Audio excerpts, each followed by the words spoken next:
नमस्कार। अंतर्राष्ट्रीय मातृभाषा दिवस की खूब शुभकामनाएं। मातृभाषा यानी कि वो भाषा जिसमें माँ अपने गर्भ में पल रहे शिशु से संवाद करती है, उसे लोरी सुनाती है। वो भाषा जो जन्म लेने के बाद सबसे पहले शिशु के कानों में पड़ती है और धीरे धीरे उसी भाषा में वो संसार का परिचय प्राप्त करता है। दुनिया को मातृभाषा की इसी महत्ता की याद दिलाने के लिए यूनेस्को ने 1999 में प्रत्येक वर्ष 21 फरवरी को अंतर्राष्ट्रीय मातृभाषा दिवस मनाने का निर्णय लिया। मातृभाषा के महत्व को बंगाल के लोगों ने दुनिया को बताया। जब भारत पाक विभाजन हुआ तो उसके बाद पूर्वी पाकिस्तान, वर्तमान में जो बांग्लादेश है, वहां पर बंगाली मातृभाषा की जगह उर्दू को जनता पर थोपा गया। वहां की जनता ने सरकार के विरुद्ध विद्रोह कर दिया और उसे कुचलने के लिए सैकड़ों नागरिकों को मौत की घाट उतार दिया गया। विश्व के इतिहास में मातृभाषा को लेकर उठा ये एक ऐसा आंदोलन था जिसने बांग्लादेश के रूप में एक नए देश के गठन में बीज का कार्य किया।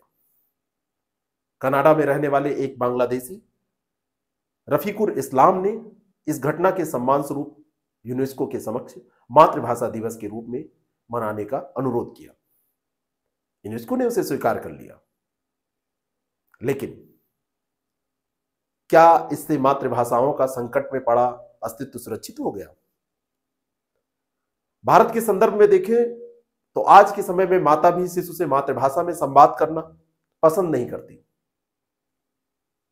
सिर्फ वही माताएं ऐसा स्वीकार कर लेती हैं जो अंग्रेजी की कस्तूरी अपने कंठ में उतार पाने में असमर्थ है।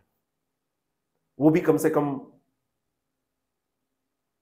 बोलना सीख रहे अपने नन्हे को sorry, thank you, keep quiet जैसे शब्द सिखाकर गौरवान्वित महसूस करती हैं, कुछ ही पल के लिए ही, लेकिन उनको अच्छा लगता है कि हमने भी कुछ अंग्रेजी बोली। महात्मा गांधी ने कहा था कि मैं अपनी मातृभाषा से ऐसे चिपटा रहूंगा जैसे मां की छाती से बच्चा चिपटा रहता है। अब मां की छाती तो उपलब्ध है, लेकिन मातृभाषा का ज्ञान कहां से हो? घर के अल्प अंग्रेजी ज्ञान के बाद बारी आती है पाठशाला जाने की। और वर्तमान में जो शिक्षा है, शिक्षा व्यवस्था कुछ ऐसी है कि अगर माता पिता की आय ठीक ठाक है तो बच्चे का दाखिला ऐसे स्कूल में कराते हैं जहां पर केवल अंग्रेजी में शिक्षा दी जाती है, जहां का शिक्षा का माध्यम अंग्रेजी हो। यह उनका शौक भी होता है और काफी हद तक उनकी मजबूरी भी होती है। अगर वो ऐसा ना करें तो उनका बच्चा दुनिया की दौड़ में पीछे हो जाएगा। वो बच्चा स्कूल में प्रवेश करता है ऐसे स्कूल में जहां की दीवारों पर मातृभाषा के सम्मान में कोई उक्ति तो बड़ी दूर की बात है, बल्कि यह लिखा होता है टॉक ओनली इन इंग्लिश। और यह है विडंबना देश के नवनिहालों की। घर में भी मातृभाषा से दूर करने का पर्याप्त प्रयास उनके साथ किया जाता है, और गलती से भी अगर उन्होंने अपनी मातृभाषा में स्कूल में बात कर ली तो उनके प्रति शत्रुता का व्यवहार किया जाता है, शत्रुता का भाव विकसित हो जाता है। कई स्कूलों में तो बच्चों पर हिंदी बोलने में शुल्क भी वसूला गया है, जो एक दंड होता है। दंड स्वरूप शुल्क की वसूली की जाती है, और ऐसा प्रावधान धीरे धीरे बच्चे को उसकी मातृभाषा से दूर करता चला जाता है। बच्चे अपनी जड़ों से कटते चले जाते हैं और विदेशी भाषा के आवरण से घिरते हुए भी चले जाते हैं। परिणाम यह होता है कि जिस भाषा से उनका भावनात्मक संबंध होता है, जिस भाषा में सबसे पहले उन्होंने बोलना सीखा था, उससे वो कटते चले जाते हैं, जड़ों से दूर होते चले जाते हैं, और धीरे धीरे उनकी भावनाएं भी मरती चली जाती हैं। और यह अधूरापन उनके पूरे व्यक्तित्व में व्याप्त हो जाता है। जो सरकारी स्कूल मातृभाषा में शिक्षा प्रदान करते हैं, वहां केवल वो बच्चे जाते हैं जिनके माता पिता अंग्रेजी स्कूलों की फीस का निर्वहन नहीं कर सकते,